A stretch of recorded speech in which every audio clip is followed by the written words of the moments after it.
sommes de retour. Pour jouer un mauvais tour. Afin de préserver le monde de la dévastation. Afin de rallier tous les peuples à notre nation. Afin d'écraser l'amour et la vérité. Afin d'étendre notre pouvoir jusqu'à la Voie lactée. Egan, Enzo, La Team Rocket, plus rapide que la lumière. rendez-vous tous où ce sera la guerre. Oui, la guerre.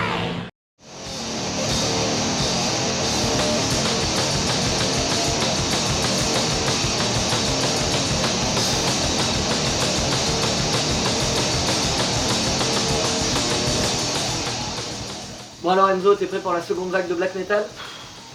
Et toi, t'es prêt pour ton corps train? On va éviter, on a 3 épisodes qui vont suivre. Je tiens à vous prévenir d'office, nous allons maintenant traiter de la seconde vague de black metal ayant eu lieu en Norvège. Sujet très dense s'il en est, je n'aurai pas le temps de tout aborder.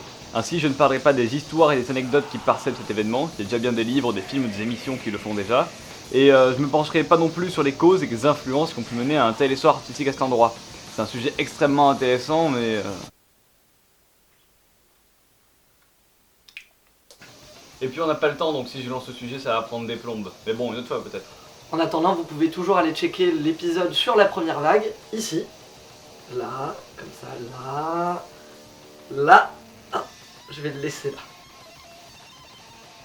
Aujourd'hui donc, on va seulement se limiter aux conséquences de ce mouvement sur le black metal. On va voir, au fur et à mesure de chaque album, ce que chacun de ces artistes a apporté au paysage musical de son époque et remonter aux racines du black metal tel qu'on le connaît aujourd'hui.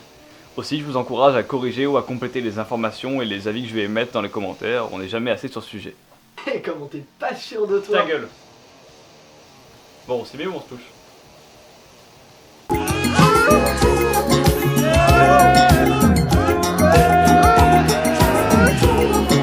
Mayhem se forme en 1984 avec Euronymous à la guitare, Necrobutcher à la basse et Mannheim à la batterie. Il commence comme groupe de cover de Slayer, de Motorhead, de Black Sabbath, et en 1986, ils sortent leur démo Pure Fucking Armageddon.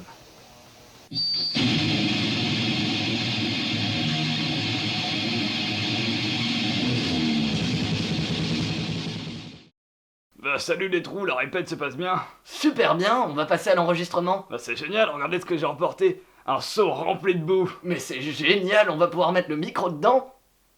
Il est où? Au bout du couloir derrière la porte, je crois. Puis Dove Crush en 87.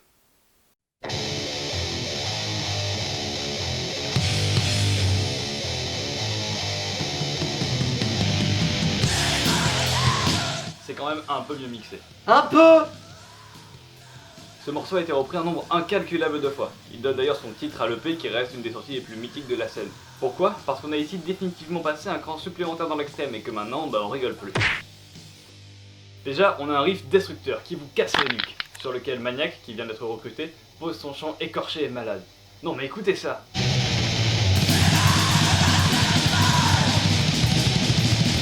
Ce mec a un des chants les plus fous que je connaisse, et même aujourd'hui encore, il y a très peu de chants aussi particuliers que ceux de Mayhem dans le black metal, montrant qu'ils ont toujours eu un côté expérimental et avant-gardiste, comme le prouve d'ailleurs leur intro, Sylvester en Fang, composé par Konrad Schnitzler, un artiste expérimental spécialement connu pour Mayhem. Si vous maîtrisez l'anglais, je vous laisse d'ailleurs un lien en description où Konrad Schnitzler raconte comment Euronymous fait donner ce morceau. Sylvester on Fang est aujourd'hui diffusé avant tous les concerts de Mayhem. Mais revenons à Death Crush. À la suite du premier riff, on voit apparaître dans le second deux caractéristiques du black metal, le tremolo picking et le blast beat. Mais oui, rappelez-vous, c'était dans l'épisode précédent, le blast beat c'est ça. On a donc un excellent morceau qui allie la vitesse frénétique du black metal avec des riffs plus groovy à l'instar du death qui viennent nous achever après un bon gros blast. S'en suivent Chainsaw Godsfuck et Necrolust qui marquent surtout par leurs paroles, très crades et très gore. Chainsaw Godsfuck aura d'ailleurs le prix des paroles les plus horribles de tous les temps, décerné par le magazine Blender en 2006. Nous allons procéder à présent à un petit commentaire des paroles. Une petite lecture.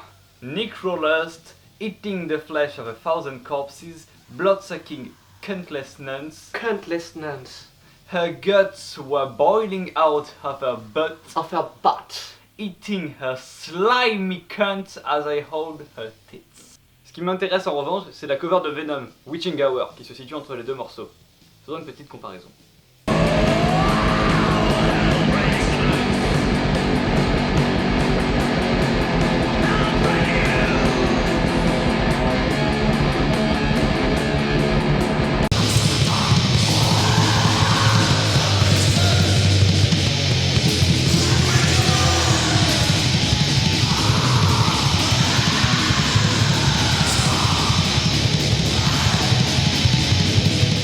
entendez la rupture entre la première et la seconde vague? La seule rupture que j'entends, c'est celle de mes tympans. De plus, cette cover me fait beaucoup penser à Fallen Angel of Doom de Blasphemy qui est sorti en 90. Je vous laisse écouter.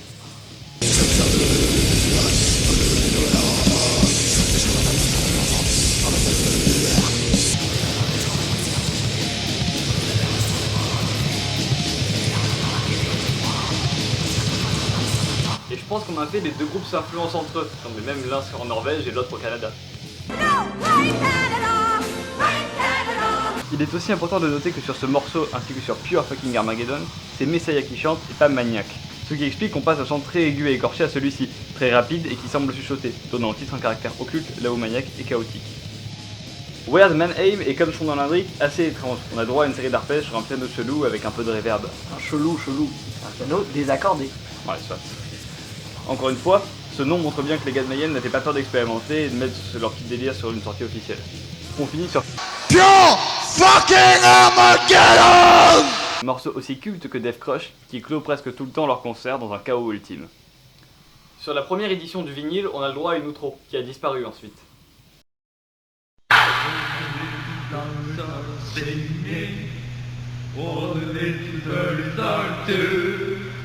They are very happy, and we hope you are too. All the little flowers are singing, all the little birds are too.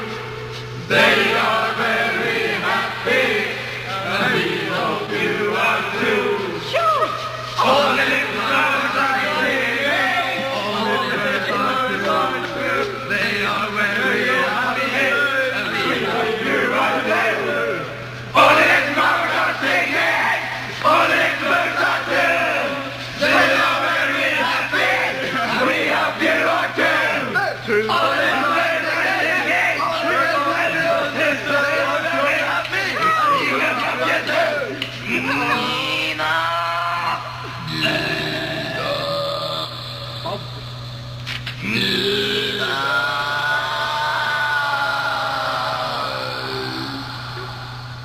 Je pense que ça parle de soi-même. Ce qui ressort de cette EP, c'est qu'on s'approche vraiment du black metal qu'on connaît aujourd'hui. On a une musique frénétique et directe qui apporte une atmosphère violente, glauque et viscérale, avec un petit goût pour l'expérimentation. Les gimmicks musicaux propres au black metal sont déjà installés, même s'il va encore un peu évoluer dans la forme. Ce qui manque vraiment à Death Crush, c'est une atmosphère sombre, nocturne, glacée et satanique, car les paroles sont encore beaucoup trop influencées par le death metal. Ce qui se comprend étant donné que beaucoup des blackeux de la seconde vague ont fait partie de groupes de death. Arrive alors Per Yngve Dead All-In. When it's cold and when it's dark, the freezing moon can obsess you. Per Dead All-In arrive chez Mayhem en 88. Il est l'un des membres les plus connus de la seconde vague, notamment pour ce qu'il a amené dans la scène. Encore une fois, les anecdotes le concernant sont légion, et pour le coup on en parlera un peu, car elles ont apporté à la musique. Ah ouais, genre comme le fait que Varg il adore ses céréales croustillantes. Non, ça on s'en bat les couilles. And I said, well, I like them crispy. Tout d'abord ceci, le corpse paint, cette peinture faciale qui a pour but de ressembler à un cadavre. Ou un raton laveur. Alors évidemment on est très loin de Alice Cooper ou du glam metal, mais ici on notera quand même l'influence de King Diamond et de Merciful Fate, Et des ratons laveurs. un des groupes préférés de PLE. Ted arrêtait de manger pour se creuser le visage, enterrer ses vêtements et a même failli s'enterrer lui-même, respirer le cadavre d'un corbeau avant de chanter ou encore jeter des entrailles de cochon sur le public pour faire dégager les poseurs. Ceci est un poseur. Il s'habille trou, partage le dernier test noir sur son profil Facebook, entend du black metal sans jamais l'écouter. En gros, ça a l'apparence d'un trou, l'odeur d'un trou, le goût du trou, mais lorsqu'on lui jette des entrailles de porc, il s'en va. T'es malade.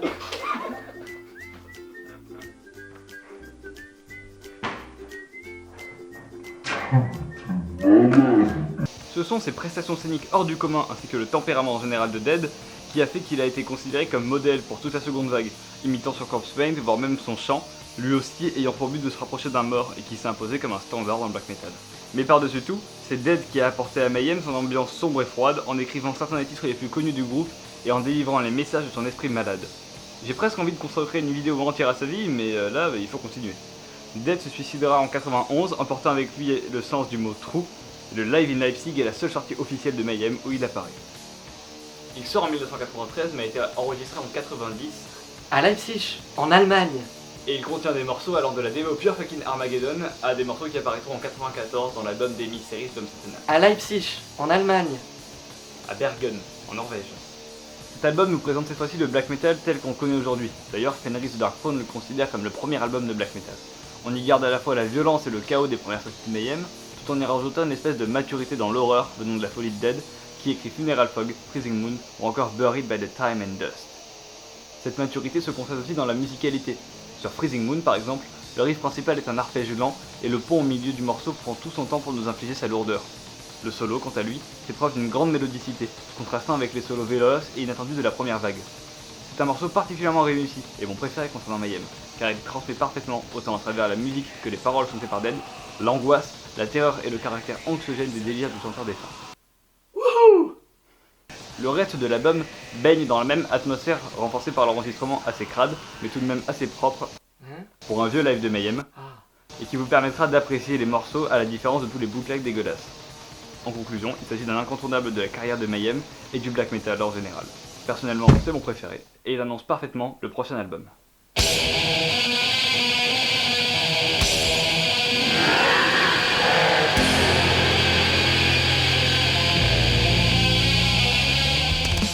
Après la mort de Dead, Humour, c'est potage, Dead, mort, mais quel bon mot. quoi Non, je disais quel bon mot.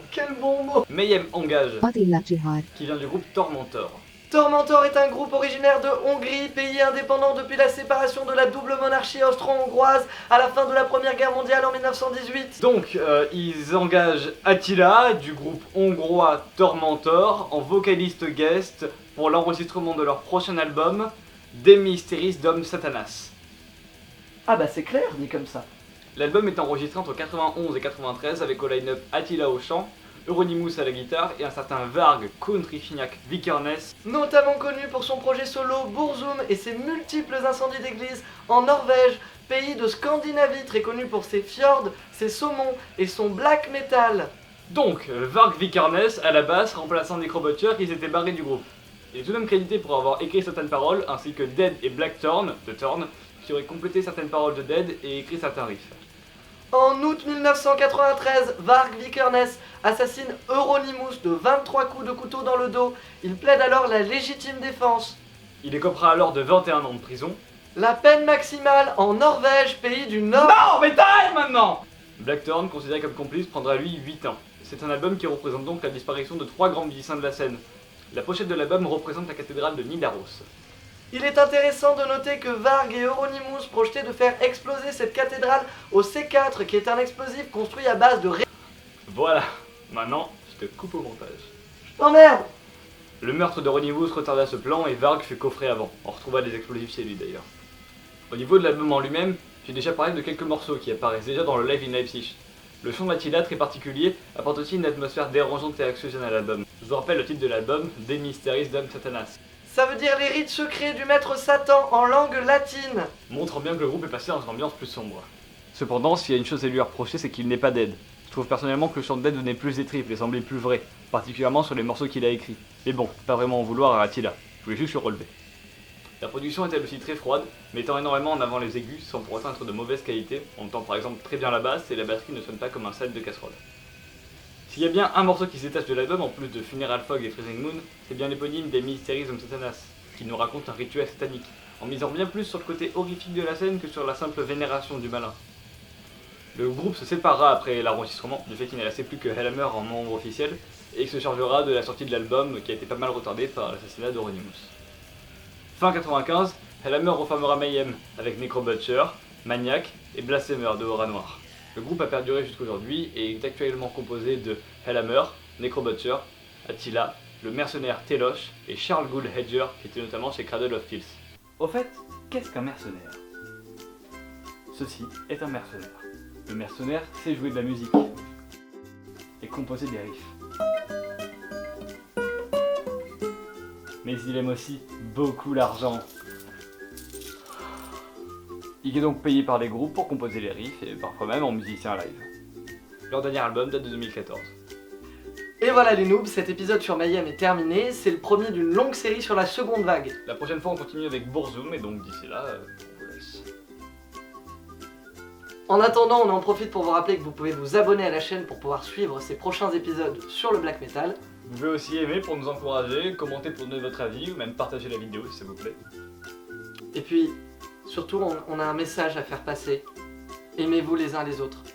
Parce que toi aussi, Jésus t'aime. Who gives a fuck about those? So just chill till the next episode.